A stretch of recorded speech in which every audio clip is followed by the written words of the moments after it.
সাত খাবার পুনরায় গরম করলে বিষাক্ত হয়ে যায়। চা বিশ্বের জনপ্রিয় পানীয়গুলোর একটি চা। অনেক সময় কাজের ব্যস্ততায় চা বানিয়ে উষ্ণ থাকতেই তা পান করা হয়ে ওঠে না। ঠান্ডা হয়ে গেলে সে চা অনেকেই গরম করে খেয়ে থাকেন। এটা করা যাবে না। চা দ্বিতীয়বার গরম করলে তাতে অ্যাসিডের মাত্রা বেড়ে যায়, যা পান করলে বদহজম বা পাকস্থলীর সমস্যা দেখা দিতে পারে। 2. আলু। আলু আমাদের সবচেয়ে আপন সবজি। সবকিছুর সঙ্গেই তার ভাব। রান্নার পর আলু পুনরায় গরম করার ফলে এর পুষ্টিমান কমতে থাকে। এমনকি রান্না করা আলু লম্বা সময় ধরে কক্ষ তাপমাত্রায় রাখলেও এর পুষ্টিমান কমতে থাকে, এমনকি বিষাক্ত হয়ে পড়ে। তাই যে খাবার ফ্রিজে সংরক্ষণ করে খাবেন, সেখানে আলু দেবেন না। 3. ডিম।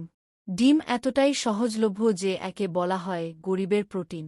ব্যাচেলররা তো দিন আনি দিন খাই কথাটাকে পাল্টে ডিম আনি ডিম খাইতে পরিণত করেছেন। প্রোটিনের পাওয়ার হাউস। ডিম অত্যধিক তাপমাত্রায় পুনরায় গরম করলে বিষক্রিয়ার সৃষ্টি হতে পারে, কেননা পুষ্টি উপাদান নষ্ট হয়ে তা টক্সিক হয়ে পড়ে। 4. পালং শাক। পালং শাকে থাকে প্রচুর আয়রন। পালং শাক দ্বিতীয়বার গরম করে খেলে আয়রন অক্সিডাইজড হয়ে যেতে পারে, যা থেকে দেহে নানা সমস্যা হতে পারে। 5. রান্নার তেল। রান্নায় ব্যবহৃত তেল কোনোভাবেই পুনরায় ব্যবহার করবেন না।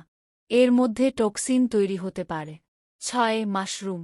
মাশরুম খেতে যেমন সুস্বাদু, তেমনই প্রোটিনে ভরপুর।